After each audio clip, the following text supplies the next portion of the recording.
राधे राधे भक्तों।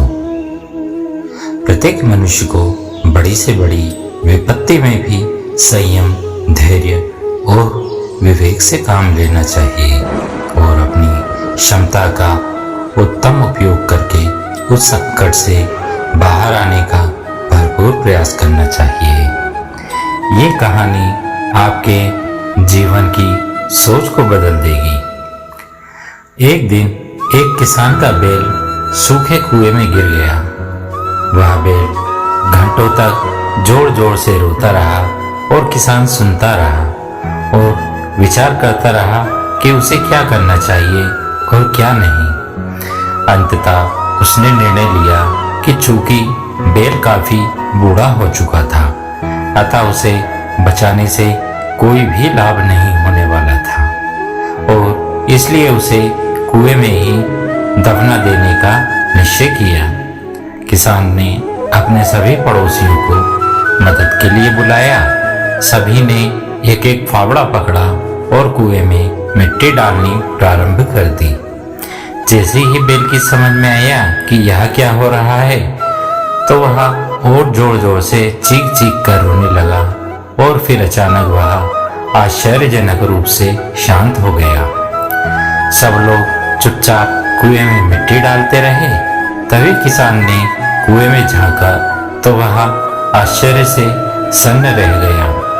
अपनी पीठ पर पड़ने वाले हर फावड़े की मिट्टी के साथ वह बैल एक आश्चर्यजनक हरकत कर रहा था। वह हिल हिल कर उस मिट्टी को नीचे गिरा देता था और फिर एक कदम बढ़ाकर उस पर चढ़ जाता था। जैसे जैसे किसान तथा उसके पड़ोसी उस पर फावड़ों से मिट्टी गिराते, वैसे वैसे वह हिल हिल कर उस मिट्टी को गिरा देता और एक सीढ़ी ऊपर चढ़ाता। जल्दी ही सबको आश्चर्यचकित करते हुए वह बैल कुएं के मुहाने पर पहुंच गया और फिर कूदकर बाहर भाग गया। ध्यान रखिए भक्तों, आपके जीवन में भी इसी तरह की बहुत सी मिट्टी फेंकी जाएगी, बहुत तरह की गंदगी आप पर गिराई जाएगी।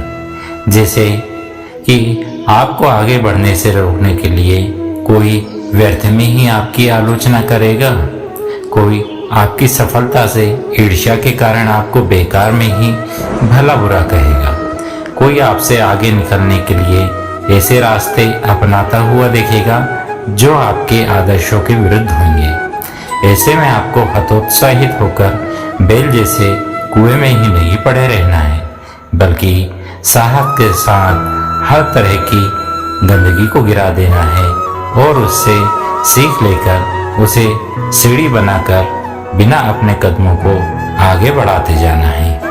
सकारात्मक रहिए, सकारात्मक जीते रहने का प्रयास कीजिए। इन संसार में सबसे बड़ी संपत्ति बुद्धि, सबसे अच्छा हथियार धैर्य और सबसे अच्छी सुरक्षा विश्वास तथा सबसे बढ़िया दवा हंसी है। और आश्चर्य की बात है कि ये सब निःशुल्क ही। तो भक्तों, उम्मीद है आपने इस प्रसंग से बहुत कुछ ग्रहण किया होगा। तो इसी के साथ चलिए प्रेम से बोलते हैं राधे राधे।